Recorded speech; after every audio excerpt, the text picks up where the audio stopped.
Glad to see Merle Vokey down there because he gave me a hard time up in Plum Point on this topic. Now, Merle, you keep quiet.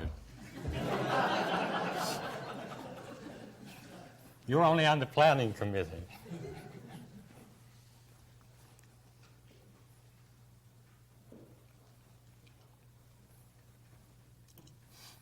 See, they're all afraid to get up.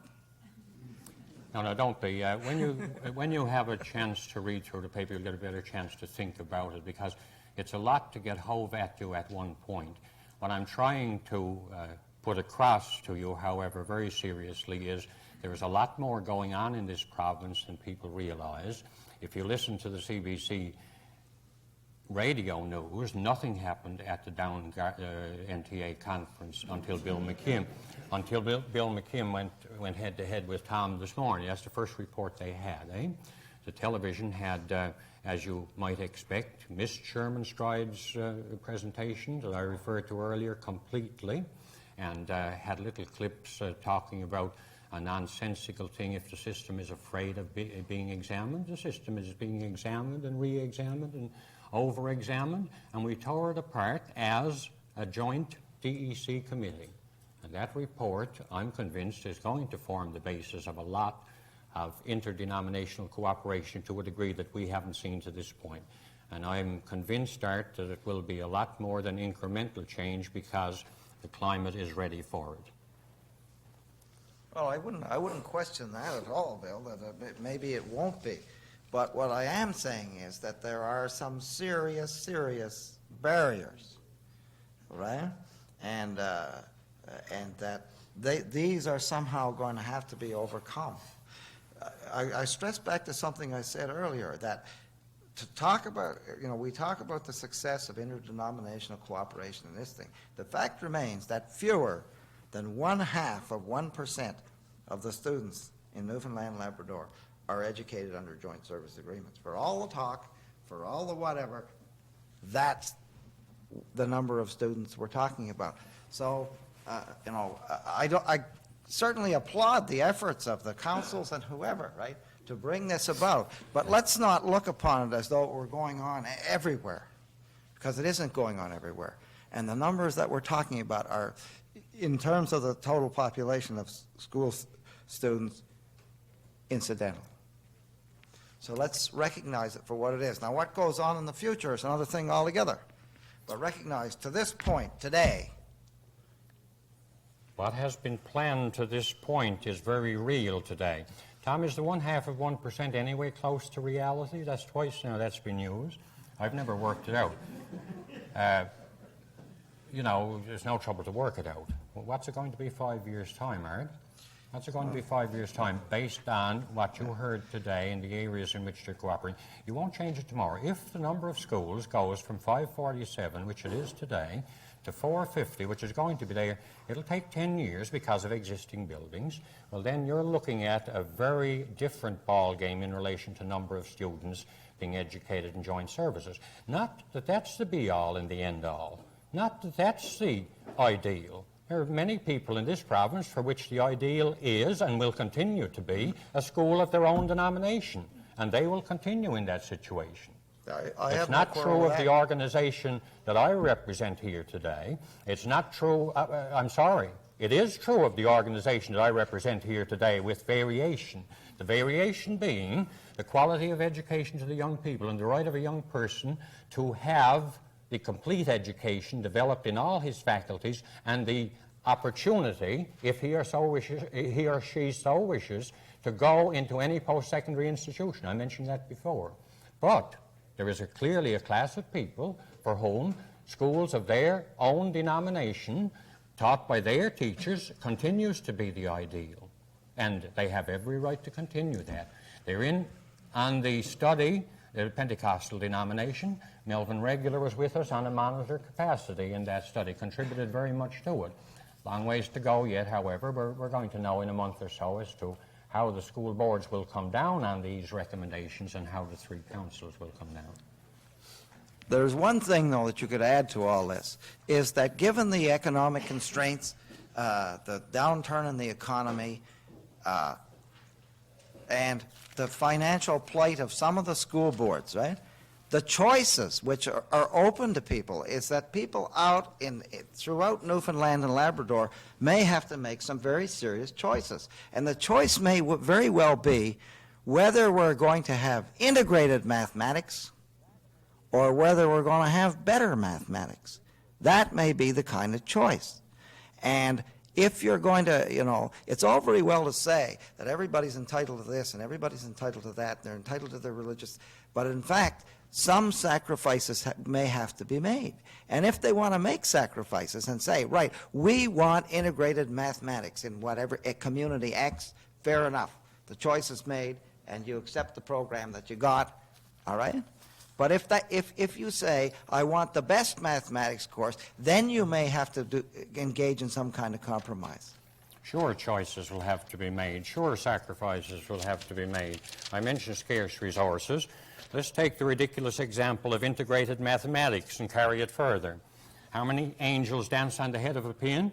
They answered that in Globe and Mail last week. They have a new laser can do it. 1,144, wasn't it? Yeah. Integrated mathematics. Speaking of angels, I just came out of another session where I was told that fools rush in.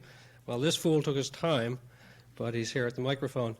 You talked about down the garden path, and I wonder if, to a certain extent, we're not on the road to Damascus, because somebody seems to have had an awful conversion very rapidly.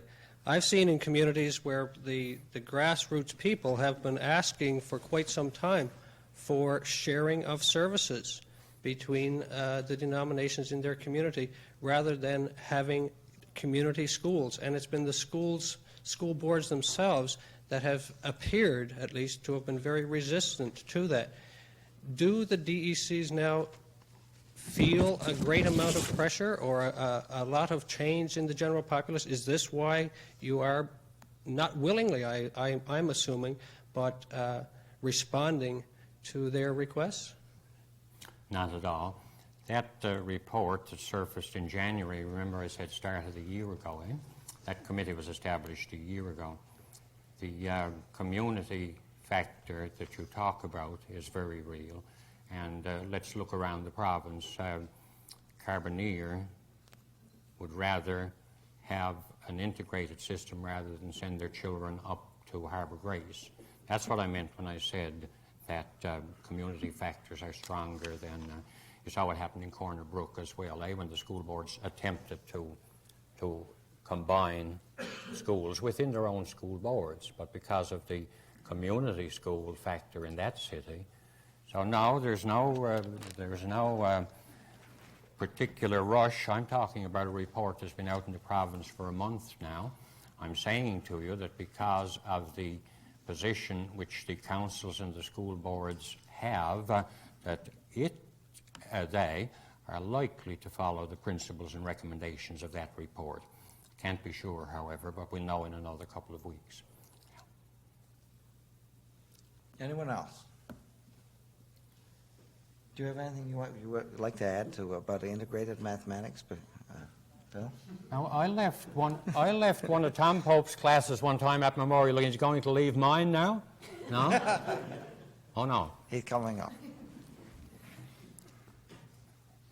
I thought you were leaving, Tom. I can't leave sessions like this. I left the other session. I was thinking, Dr. Ponder, I want you to, not you, I don't mean you personally, but all of us to try to see what is happening in the system, see? I want you to begin now with realizing that there are 315 communities in this province that have schools. And 266 of these are schools of one denomination. And that means that you have 49 communities left. And Mr. O'Driscoll has another overhead over there. Not too difficult, Bill. I apologize again that I misused your Well, overhead. You don't have to get up and point it out. I want to get that Mary Brown overhead on I was telling you about. Okay, I'll dig it out. Yes, sir. No, but seriously now, he will put up an overhead that will show you the names of the 40 communities in this province that have schools of 2 denominations. I hope I get this one right. Am I supposed to leave the cover on and then lift it? Oh yes, step number 1 is laid on. All right. That's the one, right? All right. Now, you can see I had to do great violence to the scale of geography in the province in order to get all the communities in, eh? Now, that will show you the 40 communities in this province that have 2 schools.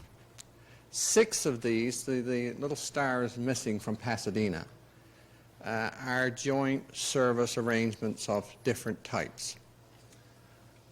Some very small arrangements, some very large arrangements. Fogo would be a large arrangement with 1,050 schools, kids rather, students in that particular complex. Now, the only thing you would add to that map in terms of schools with more than 1 denomination would be 8 other communities plus 1 other community that has more than 3, namely St. John's. So altogether, if I showed them all, that would be 49, less the 6 that are there with joint service, because some of these now are very small, like St. Paul's Inlet would have a small Roman Catholic building as a school and a small integrated, and there's a small joint school system there. Same way with Sops Arm would involve small numbers of students, except when they go up from grade 3 onwards. Now, what I'm trying to say, sir, is that you just imagine now, those of us who know this province, that we could say here today and say that there are around 43 or 40 communities that have schools of 2 or more denominations. Now, that I think is a major, major change. Now, that is not to say that there's not lots and lots of incidents in that 266, when Community A is a mile or 2 from Community B. But looking at it strictly from the community base, when we once had schools in more than 800 communities, and now we're down to 315. So when you talk about change, you have to witness, Dr. Ponder, the number of the events of the late 60s, when the system underwent a major, really major change. Witness more than 700 schools restructured.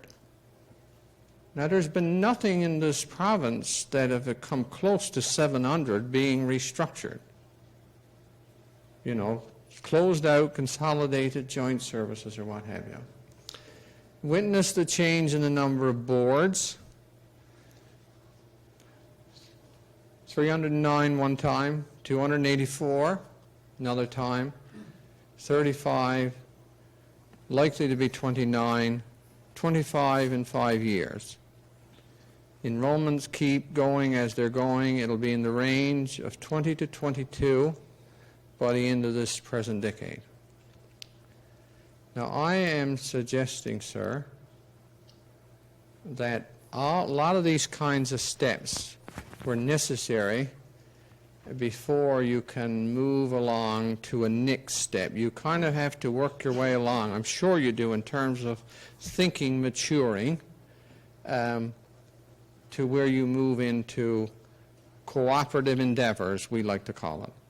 It's not only cooperative endeavors across denominational lines, but also along denominational lines. Now, when I look at the lists that we have, as when Dr. Riggs did the study, there are 24 gone off the list in less than 2 years, and by September there will be half dozen more that are gone off the list. So I just emphasize that to us, ladies and gentlemen, and if I recall correctly, that of the 315 communities, the 207 have a single school. Now, you just think about that now. 207 have a single school. And that's the kind of, a lot of this thing, as it were, is necessary, you know, before you can kind of take that step in terms of learning to run, as it were. Tom, could I ask you a question here? Yeah. Although there may be only so many communities with a single school, that's only part of the picture. The other part of the picture is, what about the other, in what proximity are these communities? In some places, you can argue that there are clusters of communities, each with a school. In other areas, like Labrador, for example, Labrador East, you can argue that there are communities great distances apart.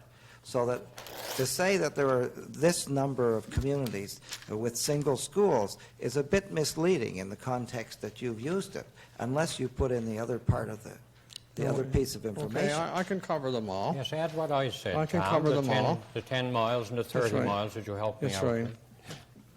You see,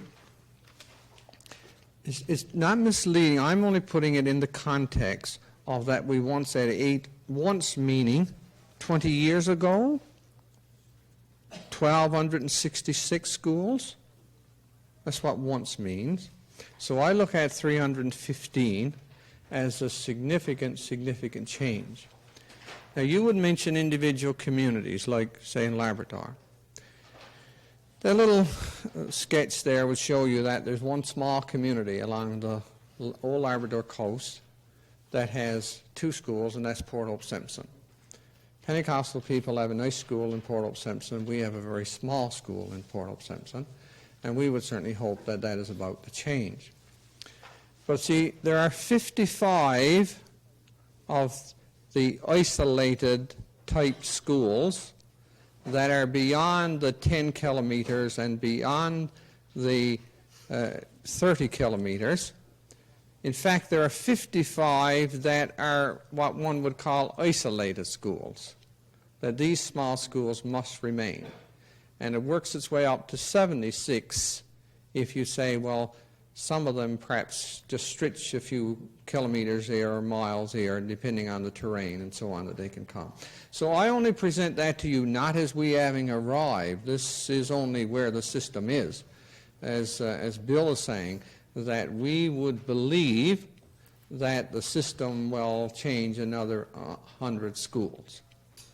Now, you've got to kind of keep where we are in focus, you see.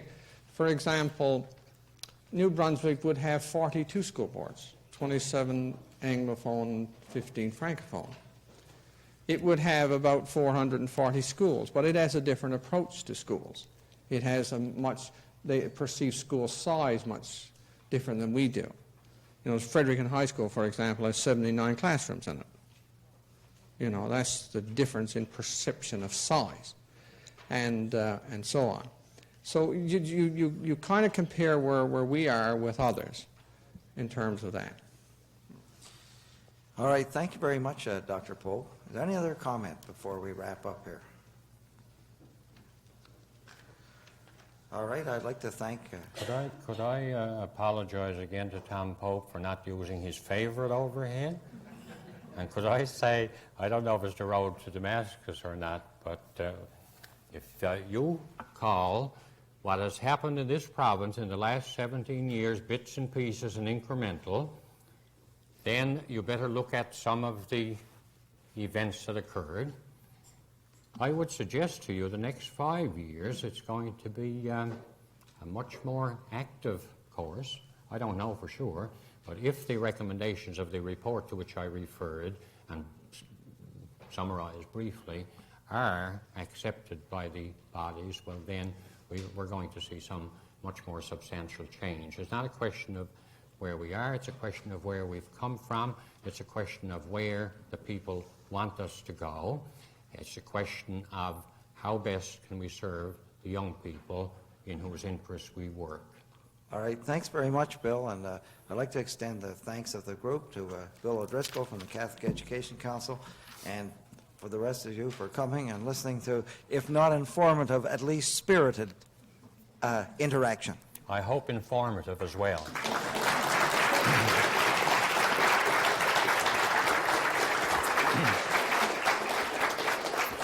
There are copies available if you'd like to